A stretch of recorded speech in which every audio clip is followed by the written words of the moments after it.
Hey, everybody, another episode of The Crowded Booth. My name's Bryce Kuhn. Ralph Leary is going to be joining us just in a second. And on today's episode, it's a new era in Atlanta. Yeah, we already talked about Freddie Freeman, but the Matt Ryan era is over for the Atlanta Falcons. We're going to talk more about the trade, where they look now, and kind of what does the Falcons' future look like. That and more here on The Crowded Booth. Pile in here and make yourself feel at home. The Crowded Booth is coming on. The Crowded Booth with Bryce Kuhn.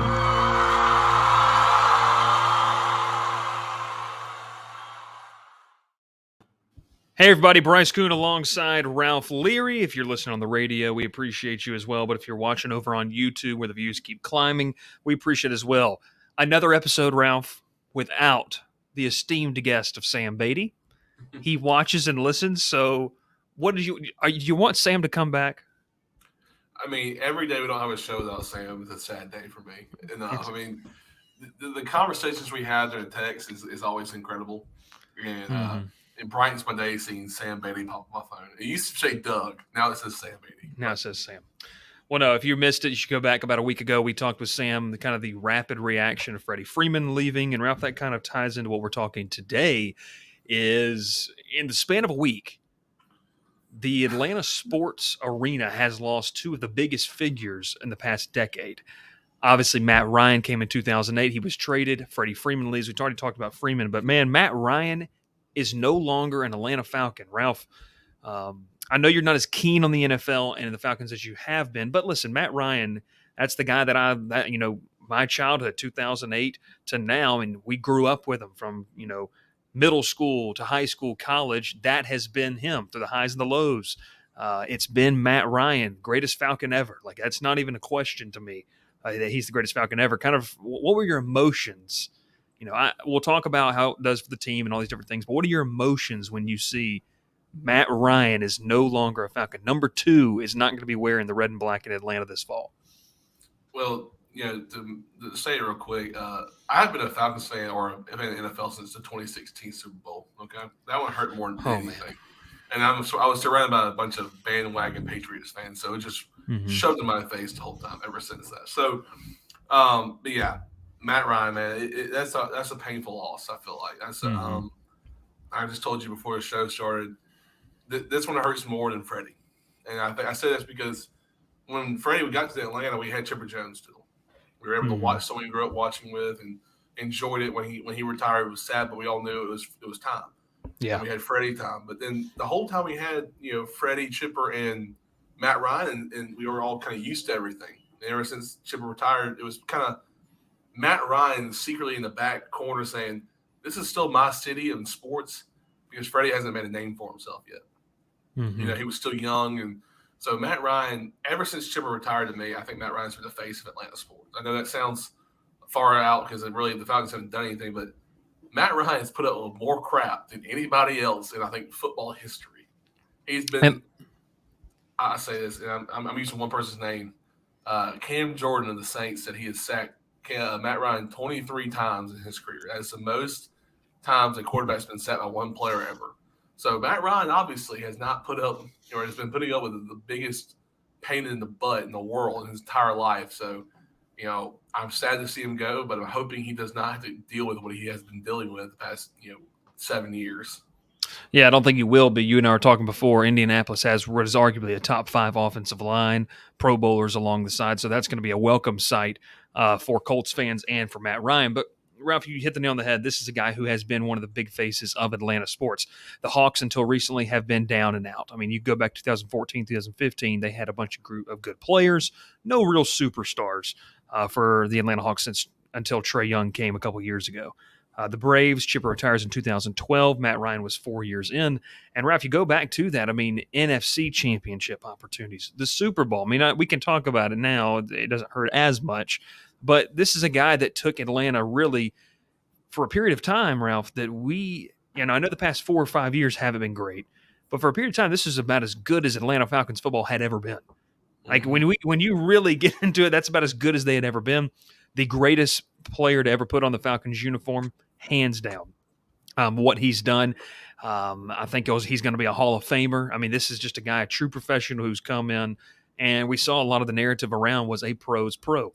You mentioned though, Ralph, and I think what fans are going to be missing is this upcoming season.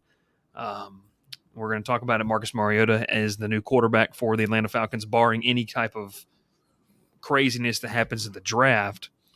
But fans are going to be remiss, and they're really going to see how bad this team is without Matt Ryan at quarterback.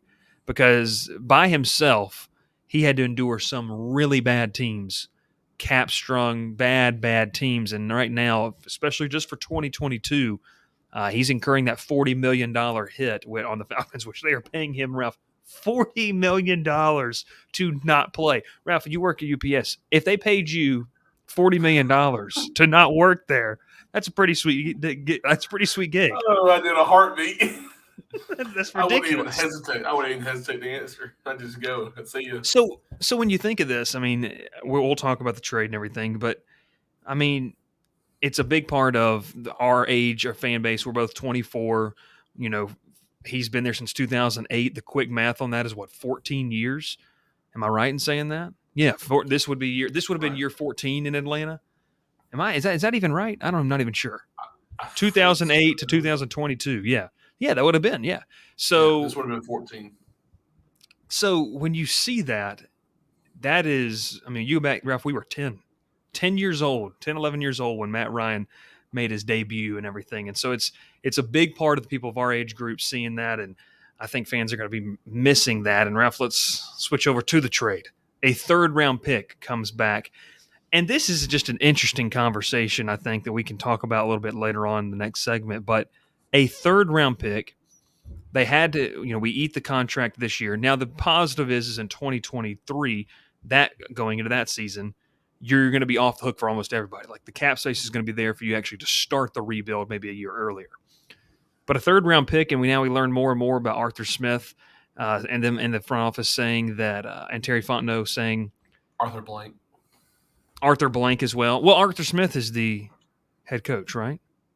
Oh, I'm sorry. I thought you were talking about the front office in general. My bad. No, from the press conference the other day. Yeah. Arthur Smith, Arthur Blank, and then Terry Fontenot saying they wanted to do right by Matt Ryan and send him to a team that he wanted to go to rather than kind of explore a lot of other deals, which he might end up somewhere where he really, on the back end of his career, he doesn't want to go, maybe not have a chance for a ring or a chance to really compete. Ralph, what do you think about that? It seems like they kind of did right by that. They only get the 3rd-round pick. Maybe if they shop around more. I know you love Matt Ryan. Do you feel like it's better PR-wise to do what's right for the player, or should they have been a little more selfish and try to get some more out of it? I think they did exactly what they needed to do, which is do right by Matt Ryan. I mean, there's nothing else you should really do but thank him for everything he's done. For 14 or 13 years has been the face of the franchise. I mean, everyone knows who Matt Ryan was. We knew what he was able to do every year. I mean, in 13 seasons, he played basically every single game. Every year, he wore the same number, played every game, went out there and did 100% every time.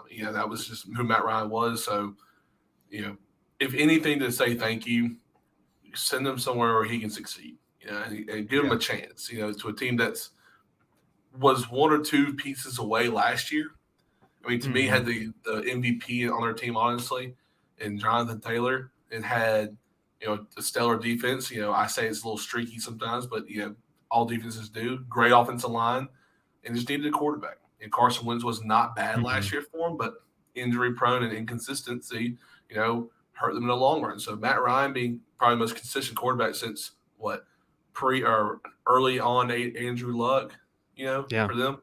So this is a good start for the Colts, and they got a great quarterback with a career that he's built himself to prove what he's able to do. So the Colts will be dangerous next year. They sent over. I was hoping maybe closer to a 2nd-round pick. I think out of them, but I guess that they didn't want to stretch anything. And kind of push them too far. I guess the 3rd-round pick was the best thing to really get out of it. So, yeah.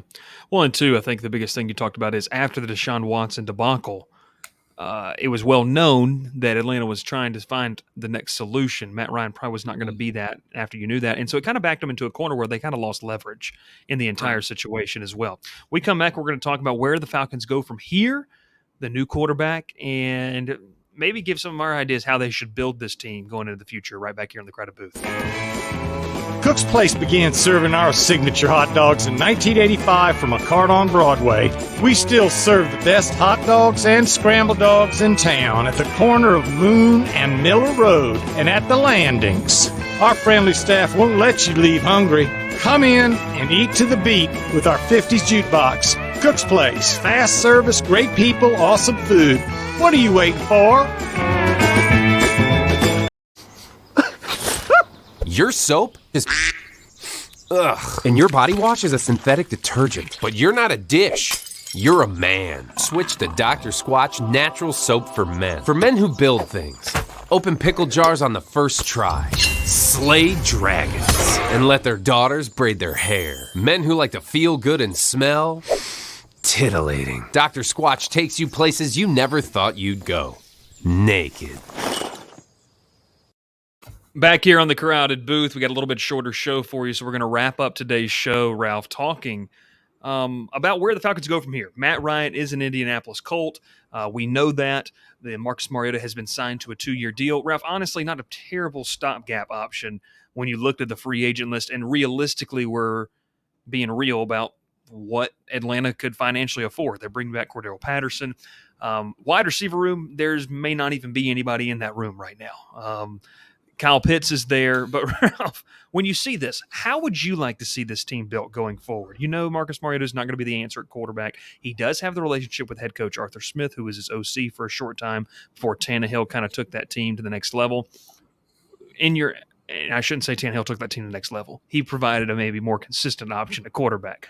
But, Ralph, how would you want to see the Falcons built? What is the best-case scenario with this draft? We talked about at the beginning. They've got the 8th overall pick this upcoming season. Or this upcoming draft here in about a couple weeks. Then they've got 2 second-round picks, 2 third-round picks. That's a good number of picks, the Ralphs that they have, and they could start to build the foundation as they kind of usher in a new era in Atlanta. Well, yeah, I mean, obviously, this upcoming draft, I think everyone was talking about getting secondary defensive player, really. And Kyle Hamilton's names were tossed around, Derek Stingley. But I think you have to get a receiver. I mean, I know it's a – you got your offense right here. You don't have an offense right now. You have an older quarterback who's been tossed around the league a few times. You have a running back receiver option with Cordell Patterson who's come back for 2 more years, which is awesome. Your wide receiver room is depleted right now. Calvin Ridley's suspended for a year. Russell Gage is gone. So you don't have much right now. You got to build somewhere. I know people are talking about the Falcons are not rebuilding right now because they don't have the money to, but you got to start somewhere. And I think the offensive room starts really, where it starts right now because there's nothing there. The defense, the defense has been bad the past few years. The secondary to me, is getting better with AJ Terrell stepping up finally. They signed Casey Hayward the other day. The defense is getting there. I think it's not fully there. I know that. Grady Jarrett's really the face of that defense with Deion Jones, who can't really stay healthy, it feels like sometimes. But, you got to get some kind of offensive weapon. You need something. We have Kyle Pitts. But he can't be the focal point. Yeah, exactly. He's a tight end. I know he's a unicorn, but he's still technically a tight end. He plays down, and you got to move him. You got to move someone else somewhere else. You got to find someone to take the focus off him, take the focus off Patterson. You got to find someone who can fit that role, and they don't have that right now. So you got to go find that in the draft. And I agree with you in the sense of they've got to have some type of weapon because Kyle Pitts is not going to be as effective as he can be. And this is a guy that, Ralph, we really believe, and scouts believe this and draft. This is a transformative type talent in Kyle Pitts. Like, he's going to be one of the players where, look, is one of the premier pass catching unicorn tight ends that follows the steps of Travis Kelce and Greg Kittle, all of these guys. He has that potential, but you got to give him help. Like you said, Calvin Ridley's on there. Russell Gage is now in Tampa Bay. I mean, this is tough. Garrett Wilson right now is an option that at 8 people are really liking. The wide receiver room of Ohio State. Honestly, you pick one of them and you're good with there. You can pretty much go anywhere you want with that. But Ralph, it does beg the question. A lot of people feel like Kyle Hamilton is a guy, the safety out of Notre Dame, is a guy that you could really build your defense around. He's kind of a safety linebacker hybrid type of player. That would be interesting. Travon Walker's making moves up the boards as well, the defensive end out of Georgia. There's a lot of pieces at 8, and I think it'll set the tone, first off, because of kind of whatever pick you make there. Then you'll schedule, your 2 second-round picks, see how you want to go with that. And it's going to be interesting to say for sure, but I think this team has got to get back to a little bit of an identity. And I think we talked about Arthur Smith. I don't think it's going to be the same. I don't know if there's another Derrick Henry in the next 2 or 3 draft classes. That's kind of how Tennessee built their team. Is that at the grounded pound, physical, tough defense. That's how they built that. You still want to have physical, tough defense. Kyle Hamilton could be that guy. I don't know if he's going to slide all the way to 8. But draft day surprises happen. We know that. It's guys can slide. Guys can get picked way too early. It'll be interesting. But would it help you Ralph, would it help you if the Falcons really made some awesome picks to be maybe excited about the future? If they're trying to impress Ralph Leary, would that make you feel better? I think the past, taking out of last year, obviously, with Kyle Pitts and then A.J. Terrell the year before that, the NFL draft for the Falcons has just been boring, honestly. I feel like if I say that right. I know a lot of people won't agree with me, but it has. Falcons don't make that big splash pick. Kyle Pitts was one last year, and A.J. Terrell was kind of like, he's good. Is he going to be good in the NFL? And he's finally, forming into. He's emerging, yeah. Yeah, exactly. And Kyle Pitts will too, obviously. But this is you got to go get somebody who could be the next Calvin Ridley, the next Julio Jones for you. Obviously, like you said about Derrick Henry, you're not going to find him in the draft this year or next few years. You're not going to find a Julio Jones anytime soon. Garrett Wilson is that perfect answer, though, I feel like, for that offense right now. I know he's quick. He's got great route running ability. Downfield threat. Downfield threat. He's got some of the best hands in probably in college football, and something the Falcons don't have right now. They don't have that reliable receiver deep threat ball. I mean, Zacchaeus, right? Olamide Zacchaeus, yes. That's okay. He's fast, and he's a downfield threat, but if he's your only downfield threat, you're really not looking forward to anything this year. Expect a run ball. They don't have a running back at all. So, no. Cordero Patterson has re-upped. Yeah, I know he has. I already said it. I don't want to. But he's a running back / wide receiver. He's awesome. We know that. He's selling tickets, baby. And I love it. I love the idea of him coming back. I love the tweet he put out after Matt Ryan was traded. I know it was sad there. I love the way he said he was trying to warm up with the little kid from Camden commercial. That's good. But you got to find somebody who can help those two guys out, who can help those, to help him and Kyle Pitts out. Because if they're a focus point of the offense, they're shut down every game because there's no one else to throw to. So you got to get someone. Well, you got to help out Mariota as well. I mean, if you're expecting him to try to do anything, you got to give him some weapons. Right. And even I know it's a stretch because they have him going at, I think, 16. Drake London from the USC is not a bad pick either. He's got the height. It's not as bad as a downfield threat, but he's that 50-50 ball kind of guy, like a younger Julio, I'd say, with height-wise and ability to get up and get the ball. So he's an option they could go for, if Garrett Wilson gets taken too early. That is true. That's Ralph Leary talking about what it's going to take for the Falcons to make him feel better and maybe even watch a game or two this upcoming season. This has been the Crowded Booth. This is a little bit shorter show. Bryce Kuhn and Ralph Leary. Make sure to check us out on YouTube, social media at the Crowded Booth as well. And, hey, hit the sub button. Numbers are going up. And, hey, we've got some more great episodes coming out as well. This has been the Crowded Booth. Pile in here and make yourself feel at home. The Crowded Booth is coming on. The Crowded Booth with Bryce Kuhn